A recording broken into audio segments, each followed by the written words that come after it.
il faut dire que le gouvernement, au travers de son Excellence, Monsieur le Vice-Premier ministre,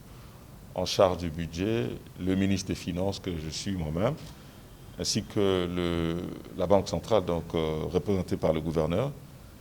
viennent de signer ce qu'on appelle le pacte de stabilité du cadre macroéconomique et monétaire.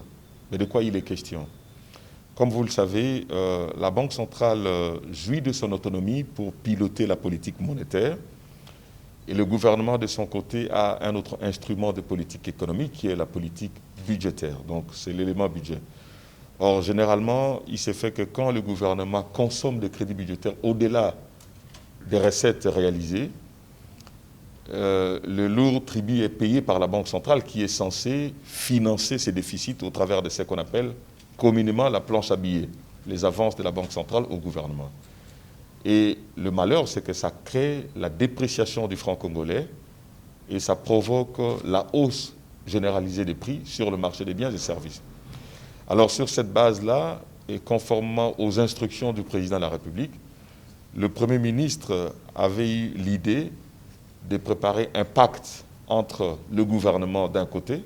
qui est responsable de la politique budgétaire, avec la Banque centrale qui est responsable de la politique monétaire,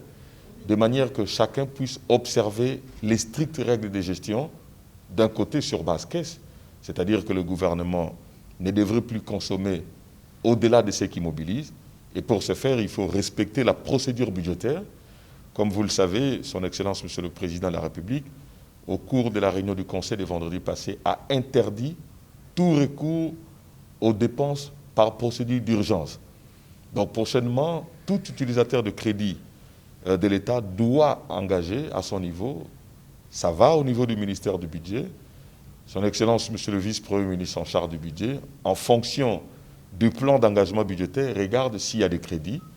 il engage, ça va au ministère des Finances, s'il y a des disponibilités de trésorerie, alors on va ordonnancer pour payer et le gouverneur ne peut payer que s'il y a des disponibilités de trésorerie. Ce pacte qui est une nouveauté voudrait dire que le gouvernement a en tout cas pris le ferme engagement au travers de la volonté politique exprimée par le président de la République et le Premier ministre pour que nous puissions gérer sur base caisse de manière à préserver la stabilité du taux d'échange et du taux d'inflation et de surcroît veiller à la stabilité du bien-être de la population, lequel bien-être est souvent érodé quand il y a la hausse généralisée des prix et quand il y a dépréciation de la monnaie nationale au travers du taux de change qui monte. Ce qu'on peut dire, c'est que le gouvernement a pris l'engagement de veiller que les prix ne montent plus et que le prix du dollar ne monte plus, de manière à ce que chaque maman gagne puisse nous permettre de nourrir sa famille correctement et que les importateurs puissent importer pratiquement avec le même volume de francs congolais plutôt que de voir les taux de change monter chaque fois et que les prix de maïs, le prix de pain, le prix de riz sur le marché augmenter chaque fois. C'est ce que le gouvernement vise au travers de ces pactes.